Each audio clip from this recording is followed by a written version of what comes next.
আসসালামু আলাইকুম। Welcome to রায়ানস ওয়ার্ল্ডে ডেইলি ব্লগে আপনাদের স্বাগতম। আপনারা সবাই কেমন আছেন? আশা করি নিশ্চয়ই ভালো আছেন। আমি আলহামদুলিল্লাহ ভালো আছি। আজকে 3 ছেলেকেই জার্সি কিনে দিয়েছি। তাদের পছন্দ মতন নাম লিখে নিয়েছি, পছন্দ মতন নাম্বার দিয়েছি। আজ বেশ কিছুদিন ধরে চাচ্ছিল, দেওয়া হয়নি। তো আজকে ভাবলাম যে ছেলেদের মনের আশা পূরণ করা হোক। তো এই যে ছেলেরা পেয়ে তো খুবই খুশি। আসলে ছেলেদের কিছু কিনে দিলে ছেলেরা যেমন আনন্দ খুশি, তেমনি আমারও আনন্দ লাগে যে আমার ছেলেরা খুব খুশি, আনন্দ পাচ্ছে। তো এই যে ছোটোজনকেও দিয়েছি, সে তো কিছু বুঝছে না। তো রায়ানের সাথে মিল করেই রায়ানের কালারের সাথে আমি দিয়ে দিলাম।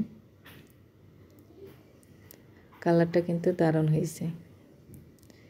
সে যে এত খুশি, জার্সি জার্সি এমন করতেছিল যে জার্সি জার্সি কিনেছি।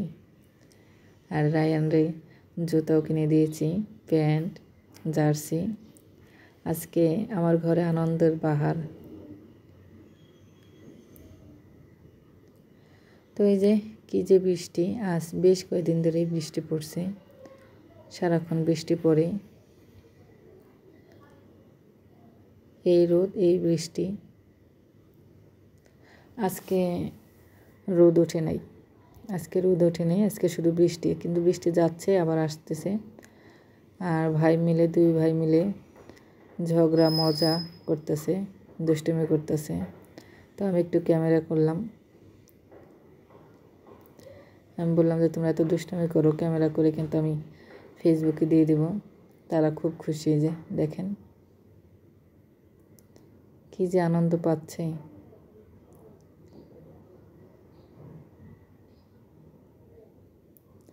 এই যে একসাথে থাকবে, আবার একটু ও আর একটু থাপড় দেবে, ও আর একটু থাপড় দেবে, সারাক্ষণ এই ঝগড়া আছেই।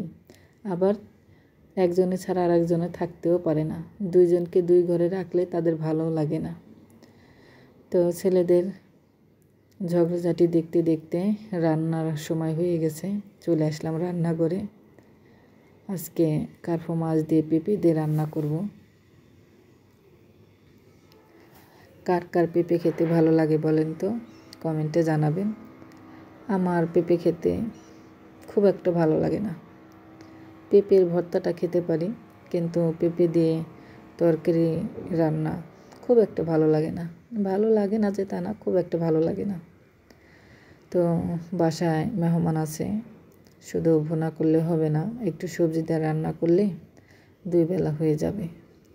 আর শুধু ভুনা করলে রাত্রে আবার আরেকটা তরকারি রান্না করতে হবে। তো সবজি দিয়েই রান্না করব।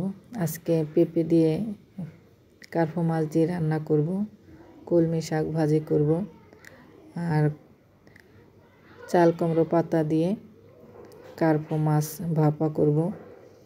3টা আইটেম থাকবে। তো পেঁপেগুলো কেটে নিয়ে সুন্দর করে ধুয়ে নিয়েছি। আবার এখন ভাপ দিব। ভাপ দিলে পেঁপের একটা গন্ধ আছে, সেটা দূর হয়ে যায়। আর এদিকে আমি কলমি শাকগুলো কেটে নিচ্ছি। খুব একটা ছোট করব না, একটু বড় বড়ই করব। আমার মাকে দেখি কলমি শাক ভাজি করলে কলমি শাকগুলো এত ছোট ছোট করে চিকন করে কাটে। তবে শাক ভাজি করলে যেভাবে করেন, আমার কাছে কলমি শাকটা ভালোই লাগে।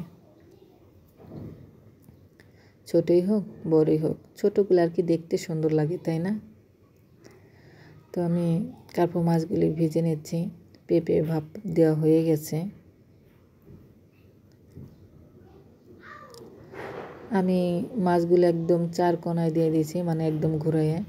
মাঝখানে না তেল থাকে না, তেলটা এই কড়াইয়ের 4 সাইডে চলে যায়, কর্নারে চলে যায়। তো মাঝখানে তেল থাকে না, মাঝখানে যদি মাছ দিই তাহলে লেগে যায়। তো তেল চারিদিক দিয়ে আছে, আমি চারিদিক দিয়ে মাছটা ভাজতে বসিয়ে দিয়েছি। আর মাঝখানে দেখেন একটু কিন্তু তেল নেই। এই কড়াইটা আবার কেমন জানি।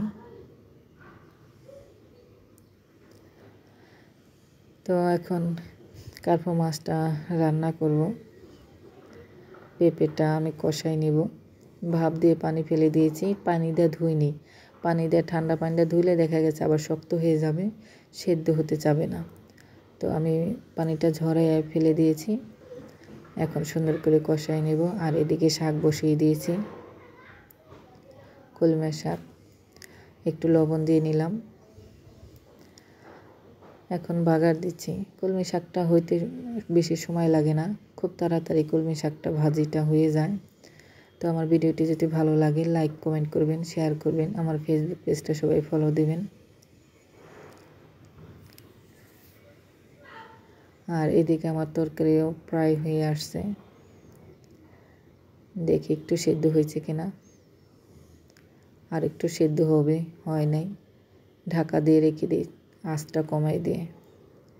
তো আমার রান্না বাড়া হয়ে গেছে। আজকে যে পেঁপে দিয়ে কার্পো মাছ দিয়ে রান্না করেছি, আর কার্পো মাছ দিয়ে চাল কুমড়ো পাতা দিয়ে ভাপা করেছি,